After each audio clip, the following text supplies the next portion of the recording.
Welcome back to my channel. मैं हूं आपकी फ्रेंड वर्षा। आज की इस वीडियो में यहाँ पर हम बात करेंगे एनटीए नेट के कॉमर्स के पेपर के बारे में। ये 2020 का पेपर है। तो स्टार्ट करते हैं वीडियो को। आपको पसंद आए तो लाइक कीजिए, फ्रेंड्स या शेयर कीजिए और वीडियो को लास्ट तक देखिएगा, तभी आपको एक आइडिया लग पाएगा कि एग्जाम में किस तरह के क्वेश्चन पूछे जाते हैं। स्टार्ट करते हैं। देखिए यहाँ पर क्वेश्चन है, एक बार जूम कर देती हूँ मैं इसे।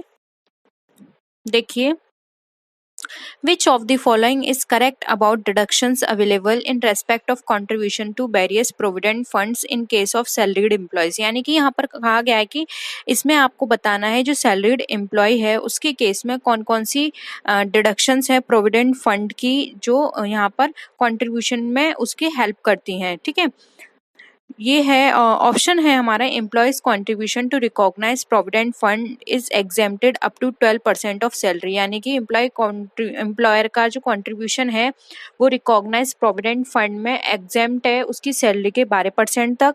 Employers contribution to unrecognise provident fund is exempted from tax, यानी टैक्स से एग्जेम्प्ट है। अनरिकॉग्नाइज प्रोविडेंट फंड की बात कर रहे हैं सेकंड ऑप्शन में। थर्ड है employer does not contribute to the public provident fund, यानी कि एम्प्लॉयर कंट्रीब्यूशन नहीं करता।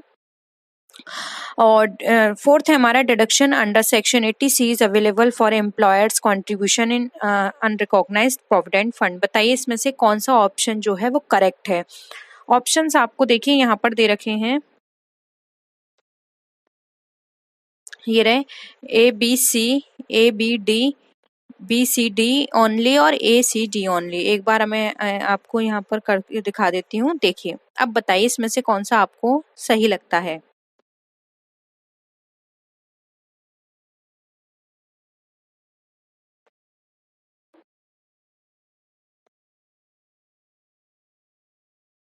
देखिए यहाँ पर अगर हम बात करें सैलरीड एम्प्लॉय की और प्रोविडेंट फंड के केस में बात करें तो फर्स्ट ऑप्शन हमारा बिल्कुल सही है कि एम्प्लॉयर का जो कंट्रीब्यूशन होता है रिकॉग्नाइज प्रोविडेंट फंड में वो सैलरी का 12% तक एग्जेम्प्ट होता है। तो ये वाला ऑप्शन हमारा बिल्कुल करेक्ट है। बी ऑप्शन पर आते हैं तो यहाँ पर बात की जा रही है एम्प्लॉयर के कॉन्ट्रीब्यूशन की, जो कि अनरिकॉग्नाइज प्रोविडेंट फंड में किया जा रहा है, तो ये टोटली एग्जेम्प्ट होता है टैक्स से। तो ये ऑप्शन बी भी सही है। तो देखिए यहाँ पर हमारा ऑप्शन डी कट गया और सी कट गया। अब बच्चा ए और बी। तो देख लेते हैं third option, employer does not contribute to the provident fund public provident fund. तो ये बात बिल्कुल सही है कि एम्प्लॉयर पब्लिक प्रोविडेंट फंड में कंट्रीब्यूशन नहीं करता। तो यहाँ पर ऑप्शन सी भी सही है, इसलिए यहाँ पे ए बी सी ऑप्शन हमारा बिल्कुल करेक्ट होगा। ठीक है,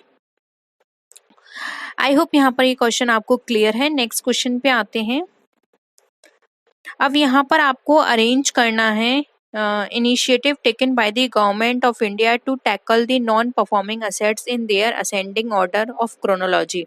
यानी कि जो भी गवर्नमेंट के द्वारा इनिशिएटिव लिए गए नॉन परफॉर्मिंग असेट को लेकर, तो उसको आपको क्रोनोलॉजी में असेंडिंग ऑर्डर में बताना है। फर्स्ट है corporate debt restructuring, compromise settlement, the debt recovery tribunals, credit information bureau या फिर सारफेसाई एक्ट। बताइए।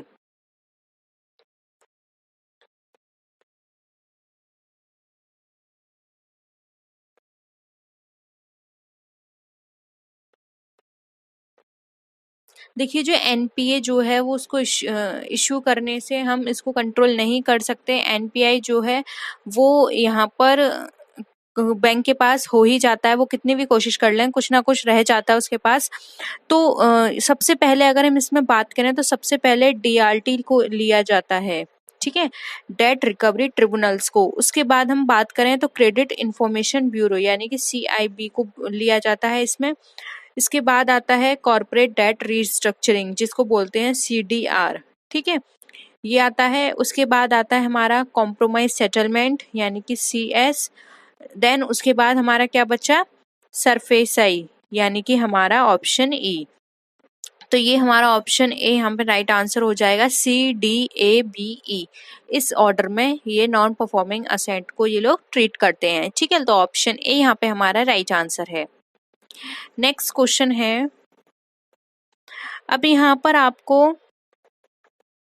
ओके क्वेश्चन थोड़ा बड़ा है, आपको इसी तरह के आपके नेक्स्ट एग्जाम में क्वेश्चंस मिलेंगे। तो पहले धीरे धीरे समझते हैं। दो स्टेटमेंट आपको दे रखे हैं, वन जो है वो एज अ असर्शन है और जो लेबल बी है वो अदर लेबल जो है वो रीजन उसका है। फर्स्ट है असर्शन पढ़ते हैं। Trademark registration gives exclusive property rights to the trademark owner, यानी कि ट्रेडमार्क रजिस्ट्रेशन जो होता है एक एक्सक्लूसिव प्रॉपर्टी राइट देता है जो उसका ओनर है उसको। रीजन है a trademark is a reasonable sign design और एक्सप्रेशन विच आइडेंटिफाइज प्रोडक्ट और service of a particular source from those of others and are used to claim exclusive property rights of products or service। अब आपको इनमें से बताना है दोनों सही है और ए जो है यानी कि असर्शन जो है असर्शन का रीजन बिल्कुल सही है नहीं, तो ये ऑप्शंस के अकॉर्डिंग बताना है। आपने समझ लिए, एक बार और आप देख लीजिए, अगर आप देखना चाहते हैं तो स्क्रीनशॉट ले लीजिए, नहीं तो बाद में अगर प्रैक्टिस करना चाहें तो इसका पीडीएफ तो मैं ग्रुप पर आपको दे ही दूंगी। ठीक है, अब बताइए इसमें से क्या होगा, ऑप्शंस देखिए।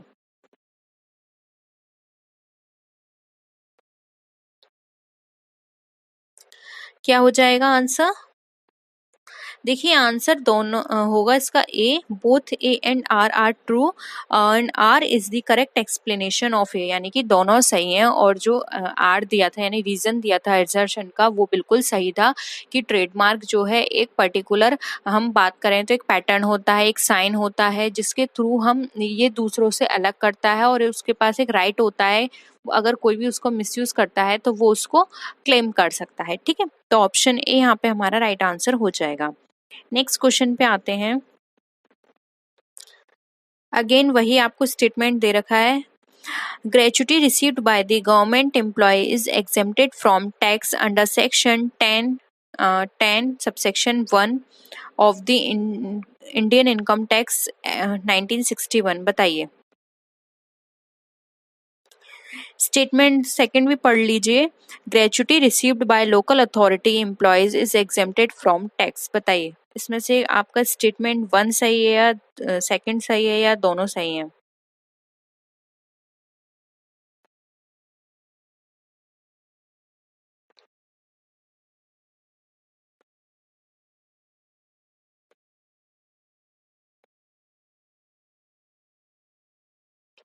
देखिए ग्रेचुटी जो होती है वो एक पर्टिकुलर सम ऑफ मनी है जो प्रोवाइड की जाती है किसी क्लाइंट या कस्टमर को, वो किसी भी पर्टिकुलर सर्विस वो देता है, कोई भी सेक्टर हो सकता है, उस सेक्टर में वो सर्विस दे रहा है तो उसको ये प्रोवाइड की जाती हैं, उसने जो भी परफॉर्मेंस किया उसके बेसिस पर ग्रेचुटी उसको दी जाएगी, फिर वो किसी भी सेक्टर का एम्प्लॉय हो। ठीक है, तो यहाँ पर लोकल अथॉरिटी की बात की गई थी और ऊपर बात की गई थी गवर्नमेंट एम्प्लॉय की, तो ये दोनों को ही प्रोवाइड की जाती है, इसलिए ऑप्शन ए और option sorry statement A and statement two दोनों ही सही है, इसलिए both statement first and statement second are true, हमारा राइट आंसर हो जाएगा।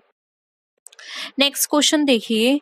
What type of defence mechanism is used by a person when he gets angry at his child or spouse because he had a bad day at work? बताइए कौन सा defence mechanism वो use करेगा person जब उसे गुस्सा आएगा अपने बच्चे या अपनी स्पाउस पर, क्योंकि उसका जो दिन था वो काम का जो दिन था वो अच्छा नहीं गया। डिनाइल, रिप्रेशन, प्रोजेक्शन, डिस्प्लेसमेंट या फिर रिग्रेशन? बताइए।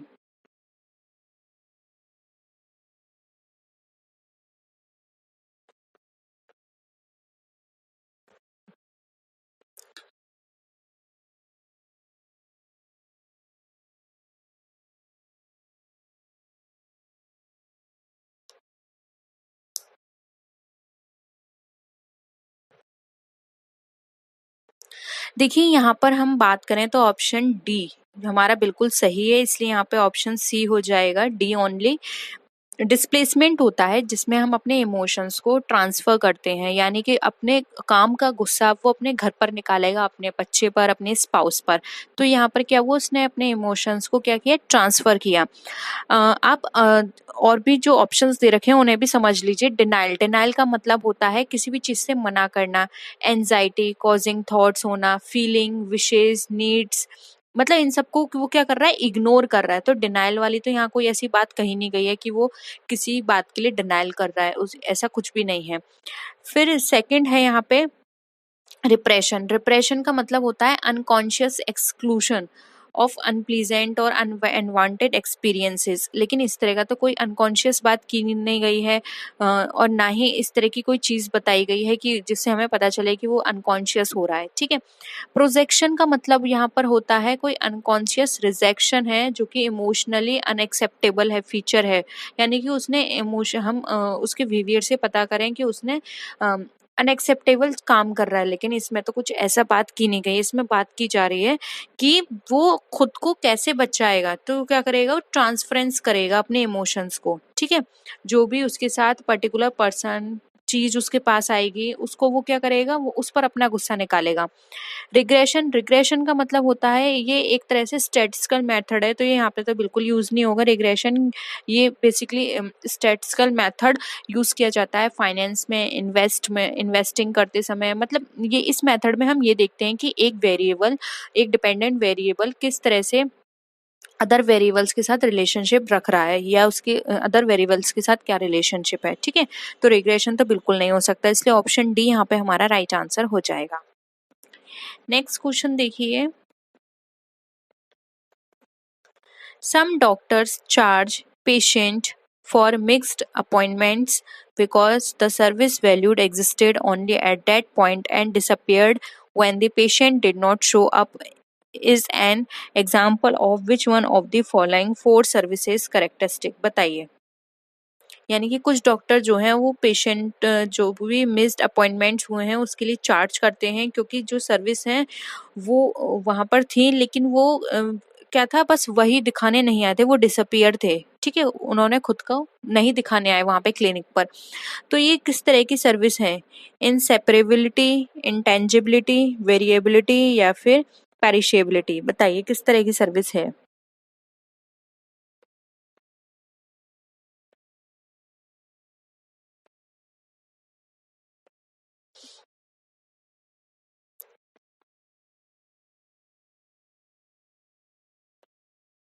देखिए यहाँ पर अगर हम बात करें तो वो एक तरह से हम ये बोल सकते हैं कि ये पेरिशेबिलिटी का बात है, क्योंकि पेरिशेबिलिटी में क्या होगा, इस तरह की सर्विस हम इसको स्टोर करके नहीं रख सकते आगे के लिए। ठीक है। सर्विस को हम स्टोर नहीं कर सकते, सेव करके नहीं रख सकते, इसको रिटर्न नहीं कर सकते, रिसोल्ड नहीं कर सकते। तो हम पेरिशेबल नेचर में इसको काउंट करते हैं। इसलिए यहाँ पे जो ऑप्शन डी दे रखा है, देखिए ध्यान से, पेरिशेबिलिटी, वो हमारा यहाँ पे राइट आंसर हो जाएगा। क्योंकि सर्विस को ना ही हम ट्रांसफर कर सकते हैं, ना ही हम बात के लिए इसको उठा के रख सकते हैं। वो सर्विस, वो अपॉइंटमेंट उसी टाइम का था, अब वो कैंसिल हो गया क्योंकि वो उस टाइम दिखाने नहीं आए, तो पेरिशेबल नेचर का हम उसको कंसिडर करेंगे। ठीक है। इसलिए यहाँ पे ऑप्शन जो होगा वो डी राइट आंसर हो जाएगा। नेक्स्ट क्वेश्चन देखिए, आपको सारे नेट के पेपर में क्वेश्चंस जो हैं वो बड़े मिलेंगे स्टेटमेंट फॉर्म में, तो पढ़ने में टाइम लगेगा। तो अच्छे से क्वेश्चन समझ के तभी सॉल्व करिएगा। Arrange the following steps of creating a market competitive pay plan in a sequence from the first to the last. यानी कि यहाँ पर हमें फर्स्ट से लेके लास्ट तक एक स्टेप वाइज उसको क्रिएट करना है, मार्केट कॉम्पिटिटिव पे प्लान को। ठीक है। फर्स्ट है choose benchmark jobs and select comparable factors. B option है define each comparable factor and determine its degree in each job. C है एस्टैब्लिश रेट चेंज। डी है develop pay grades. And E है compare and adjust current and market wage rates for job. बताइए। अच्छे से पहले समझिए फिर इसका आंसर करिएगा।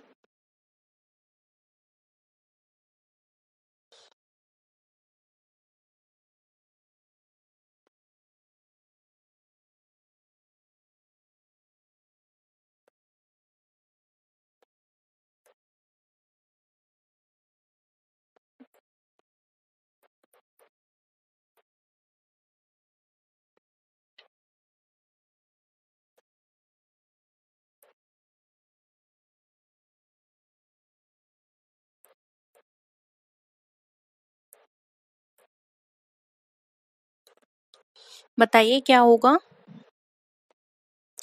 देखिए सबसे पहले हम यहाँ पर बात करें तो सबसे पहले हम क्या करेंगे, एक बेंचमार्क वहाँ पे चूज करेंगे जॉब के लिए कि क्या बेंचमार्क होना चाहिए। ठीक है, तो सबसे पहले आ जाएगा हमारा ऑप्शन ए। इसके बाद क्या करेंगे, जब बेंचमार्क हमने चूज कर लिया, उसके बाद हम जो ईच कंपेरेबल हमारे फैक्टर्स होंगे उनको हम डिटरमाइन करके वहाँ पे डिग्री उसको अलॉट करेंगे, तो ऑप्शन बी हो गया। इसके बाद हम जो भी हमारे हमने डिग्री बनाई है या जो भी हमने उसको बेंचमार्क बनाया है उसको कंपेयर करेंगे हम करंट सिचुएशन से, तो यहाँ पर हमारा ऑप्शन आ जाएगा ई। उसके बाद हम पे ग्रेड जो भी होंगे उनको डेवलप करेंगे और उसके बाद हम स्टैब्लिश रेट चेंज करेंगे, यानी कि जो भी हमारी रेट चेंज आएंगी, रेट में चेंज होगा उसको हम स्टैब्लिश करेंगे। ठीक है, तो आ जाएगा हमारा डी एंड सी। तो देखिए ये ऑप्शन हमारे कहाँ पे मैच कर रहा है, ये हमारा मैच कर रहा है ऑप्शन सी में, तो यहाँ पर ऑप्शन सी हमारा राइट आंसर हो जाएगा। ठीक है, नेक्स्ट देखिए, arrange the following stages of research in a proper sequence. अब यहाँ पर हमें जो भी रिसर्च है प्रॉपर सीक्वेंस में उसको अरेंज करना है। पहले हम रिपोर्ट राइटिंग है, बजटिंग है, डेटा कलेक्शन है, फील्ड वर्क है, रिसर्च आउटकम्स है। बताइए सबसे पहले क्या होगा।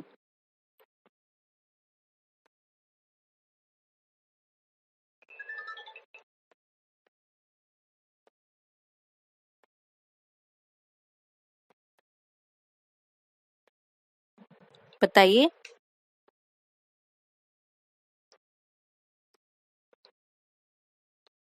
सबसे पहले हम क्या करते हैं, बजट बनाते हैं। इस ऑप्शन के अकॉर्डिंग, ऑप्शंस के अकॉर्डिंग सबसे पहले आएगा बजट बनाएंगे। बजट के बाद फिर हम फील्ड में जाएंगे, यानी कि फील्ड वर्क करेंगे, ऑप्शन आ जाएगा डी।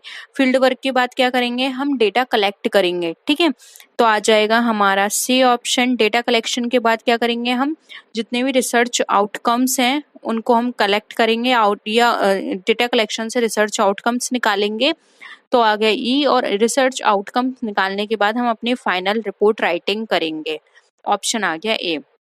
देखिए ये कहाँ पर मैच हो रहा है हमारा, बी। ये कट गया, यहाँ तो है ही नहीं, तो ऑप्शन ए हो जाएगा राइट आंसर। ठीक है, नेक्स्ट क्वेश्चन देखिए,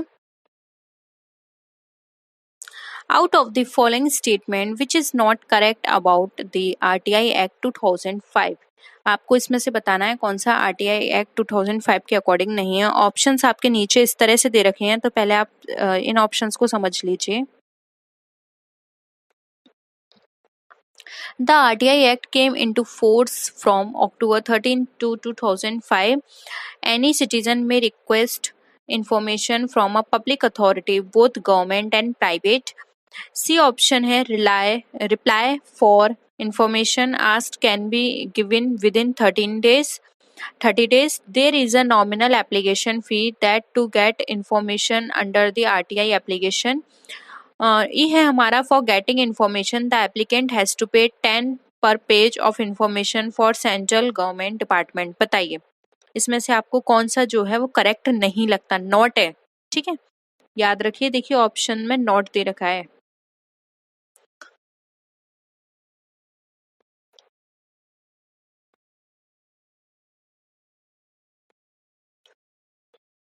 आरटीआई आप समझते होंगे, आपने पढ़ा होगा। आरटीआई होता है राइट टू इंफॉर्मेशन एक्ट 2005। ये सिटीजन की रिक्वेस्ट पे उनको इन्फॉर्मेशन प्रोवाइड करता है, और ये एक इनिशिएटिव है department of personnel and training के द्वारा, जो कि मिनिस्ट्री ऑफ पर्सोनल में आता है। इसके अंदर जो भी इंफॉर्मेशन के रिगार्डिंग कोई भी क्वेरी होती है कस्टमर की, तो उसको सॉल्व किया जाता है, उन्हें इंफॉर्मेशन प्रोवाइड की जाती है। बताइए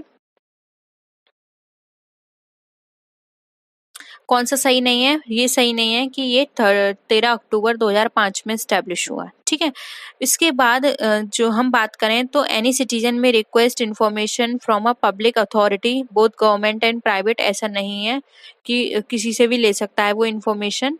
ठीक है, फिर है रिप्लाई फॉर इंफॉर्मेशन आज विद इन 13 डेज, ये बिल्कुल सही है हमारा, तो ये नहीं होगा। फिर है there is a nominal application fee that to get information under the RTI act, ये भी बिल्कुल सही है। For getting information the applicant has to pay 10 per page of information for central government departments, ये बिल्कुल गलत है। तो यहाँ पे ऑप्शन ई हो जाएगा, ए बी ई हमारा बिल्कुल भी सही नहीं दिया हुआ है। ठीक है, नेक्स्ट आते हैं, who coined the term collective bargaining? Reed Richardson, Kurt Lewin, W E Deming, Sidney Webb and Beatrice Webb, बताइए।